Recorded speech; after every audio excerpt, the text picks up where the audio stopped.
essentially, if I had just used the model and said, I'm going to take the 10 outputs from this model and test them in my system right away, I could have saved myself about 6 months of work. Hmm. Cool. Okay. So yeah, my name's Sam. I'm a third year PhD student in Peter Jackson's lab. Project is focused on kind of identifying locally secreted factors that control de novo adipogenesis. So we want to understand how these two cell populations are talking to each other, specifically how the endothelial cells are informing pre-adipocyte fate and kind of regulating adipose tissue expansion. And so one assay to understand before I start to get into any data is this in vitro differentiation assay, adipogenesis assay. Basically, you can take pre-adipocytes, whether that be a cell line or primary isolated pre-adipocytes, culture them up to confluence, stimulate them with this cocktail of drugs that induces differentiation, insulin, IBMX, which raises cyclic AMP, and then dexamethasone, which is a synthetic glucocorticoid. And over the course of 8 days, you can see them literally before your eyes transform into these nice round adipocytes.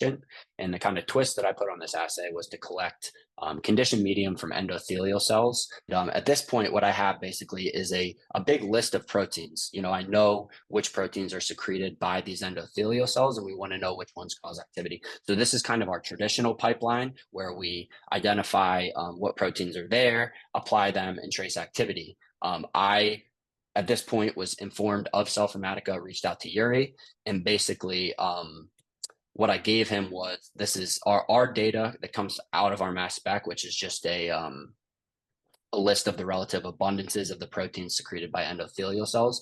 And I gave Yuri the list of the top, I think, 100 most abundant proteins, and had him run them through Cellformatica to get the model's idea of which proteins it thinks may be causing this activity.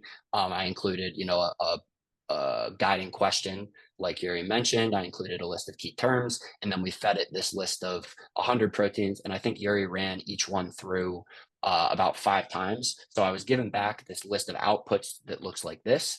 And there were about 500 outputs. So we have the gene symbol, the protein symbol, the effect size. So this is the predicted effect size from 1 to 10 that Cellformatica predicts this protein will have in my system, a confidence score, so how confident it is in that predicted effect size, and then a little description of how it thinks that particular protein could be acting in my system.